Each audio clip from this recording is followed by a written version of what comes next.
अस्सलामु अलैकुम वरहमतुल्लाहि वबरकातुहू। प्यारे दोस्तों, कैसे हैं आप? प्यारे दोस्तों, मैं आपके लिए आज एक प्लाट लेके आया हूँ। बहुत ही सस्ता प्लाट है, अच्छी लोकेशन पे है और साथ इसके कॉलोनी है, रास्ता भी इसका क्लियर है और बिजली के खंभे भी यहाँ तक मौजूद है। कोई प्रॉब्लम नहीं है किसी किस्म की। गली भी है, साथ घर भी हैं, आबादी भी है। ये देखे सामने घर बन रहा है। मैं आपको इस साइड का भी रास्ता दिखा देता हूँ।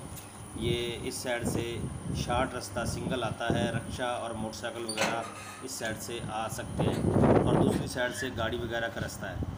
तो बहुत ही मुनासिब कीमत में है। तो ये 5 मरले का प्लाट है। तो ये सिर्फ़ और सिर्फ 2 लाख रुपए में है इसकी कीमत। जिस मेरे दोस्त भाई ने विज़िट करना हो, प्लाट लेना हो, वो मुझसे रब्ता करे कमेंट में। मैं आपको इसके मालिक से मिलवाऊंगा इंशाल्लाह। वीडियो को लाइक करें, शाहीन वन टीवी को सब्सक्राइब करके बेल आइकन को प्रेस करें और ऑल पे क्लिक करें।